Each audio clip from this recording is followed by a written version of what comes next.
हर बार एक नई शुरुआत मैं करना चाहूं, लेकिन मेरी हार का डर मुझे हर बार पीछे ले जाए।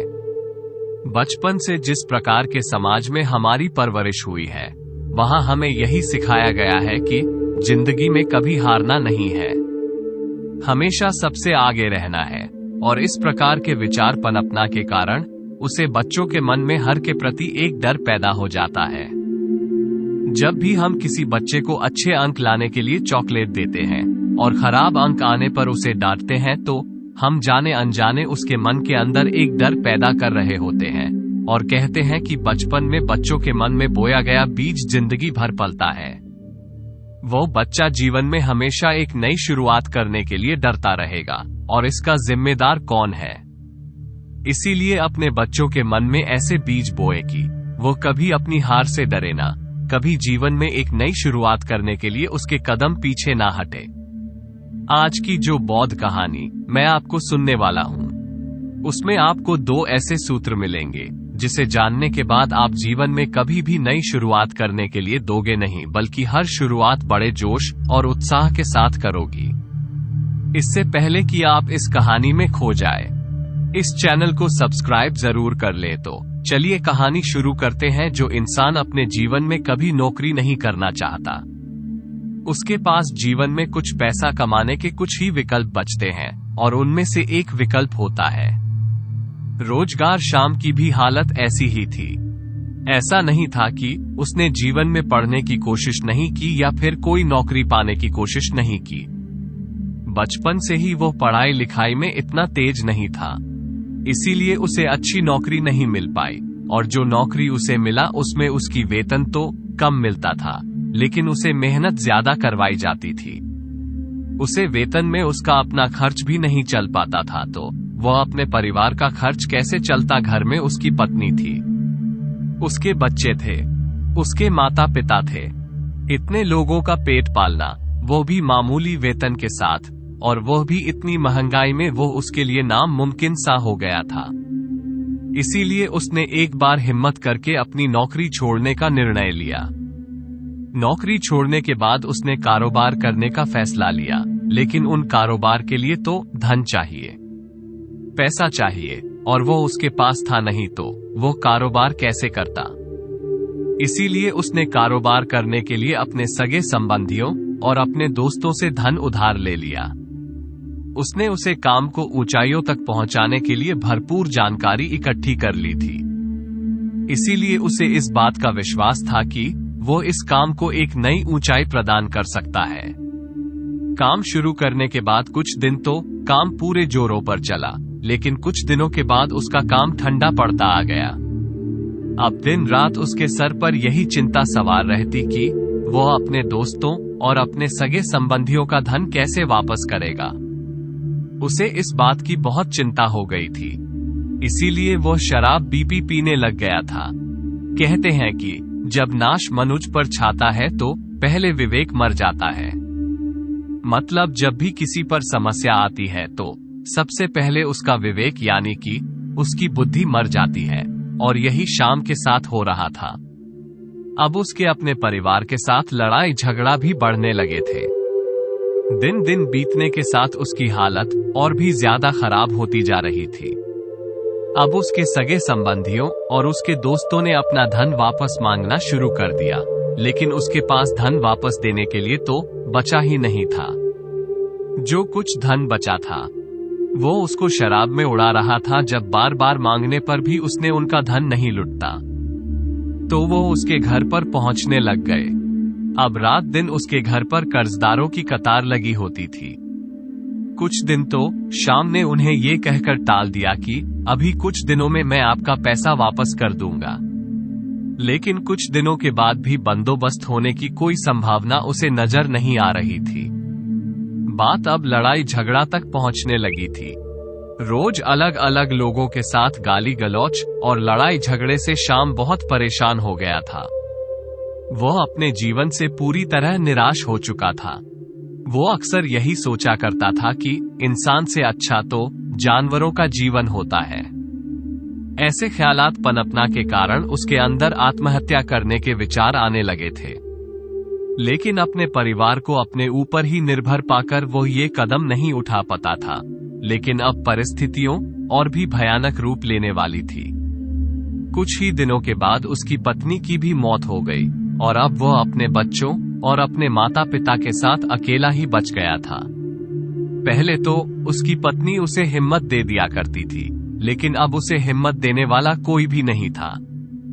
इसीलिए एक दिन रात के समय अपने दोनों बच्चों को सलकर वह पहाड़ी की ओर चल पड़ा। जाने से पहले उसने आखिरी नजर अपने परिवार पर डाली और उसकी आंखों में आंसू भरे थे। चल छलाई हुई आंखें लिए हुए वो पहाड़ी की ओर चला जा रहा था। अब बस वह अपने शरीर से, अपनी जिंदगी से, अपनी रूह से आजादी चाहता था और यह आजादी उसे मौत ही दिला सकती थी। जब वो उसे पहाड़ी की ओर जा रहा था तो रास्ते में उसने एक चिता के पास एक बौद्ध भिक्षु को बैठे हुए देखा। ये दृश्य जब श्याम ने देखा तो श्याम उसे भिक्षु के पास पहुंचकर बोला, लगता है कि आपके किसी बहुत करीब इंसान की चिता चल रही है। ये सुनकर बौद्ध भिक्षु ने श्याम की तरफ देखा और मुस्कुराते हुए कहा कि नहीं, मैं तो जानता भी नहीं हूं कि ये चिता किसकी है। ये सुनकर श्याम चौंक कर बोला, तो फिर आप इतने ध्यान से यह चिता क्यों देख रहे हैं? ये सुनकर बौद्ध भिक्षु ने कहा कि इस जलती हुई चिता को देख रहा हूं। इंसान पूरी जिंदगी जीतने की कोशिश में लगा रहता है, ये पता होते हुए कि मौत सबसे बड़ी हार है। जब आपको पता है कि मौत निश्चित है, मौत परम सत्य है, मौत को कोई नहीं टाल पाया, तो फिर जीवन में किसी भी जीत या किसी भी हार के क्या मायने रह जाते हैं? हम कितना ही कुछ पालें या कितना ही कुछ को दे, आखिर में आनी तो मौत ही है। ये सुनकर श्याम ने कहा कि महात्मा, मौत तो एक बार दर्द देती है, लेकिन जिंदगी हर रोज दर्द देती है। ऐसी जिंदगी के भी क्या मायने? इस पर बहुत भिक्षु मुस्कुराते हुए बोले, तो इसका मतलब है कि जिंदगी और मौत दोनों के कोई मायने नहीं है, दोनों ही एक ही सिक्के के दो पहलू हैं। लेकिन जरा तुम खुद सोचो, अगर तुम्हारी मौत के भी मायने नहीं है तो मरने के बाद तुम्हें क्या हासिल हो जाएगा? तो फिर अपनी जिंदगी को खत्म करने से क्या मतलब? ये सुनकर श्याम ने हाथ जोड़कर कहा कि है महात्मा, मैं अपने जीवन से दुखी आ चुका हूं। अगर मैं आपसे सच कहूं तो मैं आज यहाँ पर आत्महत्या करने के लिए ही आया हूं। मैं अपने जीवन से हार चुका हूं और मौत ही मुझे आखिरी रास्ता नजर आ रही है। ये सुनकर बौद्ध भिक्षु ने इसका कंधा सहलाते हुए कहा कि मैं तुम्हें दो ऐसी बातें बता रहा हूं जिसे समझने के बाद तुम्हें जिंदगी से कोई शिकायत नहीं रहेगी। पहली बात, हमेशा याद रखना कि हारता वही है जो मैदान में खड़ा होता है। अधिकतर लोग जीवन में एक नई शुरुआत कर ही नहीं पाते, एक प्रयास कर ही नहीं पाते, इसीलिए वो जीवन की गहराइयों को समझ ही नहीं पाते। उन्हें हमेशा यही लगता है कि कहानी नई शुरुआत करूं और मेरा कोई नुकसान हो जाए, और इसी नुकसान के डर से वो कभी शुरुआत नहीं कर पाता। लेकिन जरा सोचो, अगर घड़े में पानी ही नहीं भरा गया तो घड़ा किस काम का? अगर जीवन में जीवन की गहराइयों तक डूबा ही नहीं गया तो जीवन का क्या फायदा? क्या फायदा इस शरीर का? इसीलिए जीवन में कभी भी नई शुरुआत करने के लिए डरना मत, घबराना मत। अरे ज्यादा से ज्यादा क्या होगा, तुम हार जाओगे, लेकिन हारने के लिए भी तुम्हें एक कदम तो बढ़ता ही होगा। अगर तुम वहीं पर खड़े रह गए तो जीवन के अंत में तुम्हें यही अफसोस रहेगा कि पूरा मैदान मेरे सामने था और मैं खिल को खिला ही नहीं। लेकिन फिर क्या होगा जब चिड़िया चुग गई खेत? तो पछताने से क्या होगा? इसीलिए अगर कल को पछताना नहीं है तो अपने मन से हार का डर निकाल दो, भूल जाओ समाज क्या रहेगा, बस अपनी सुनो, अपने मन की सुनो।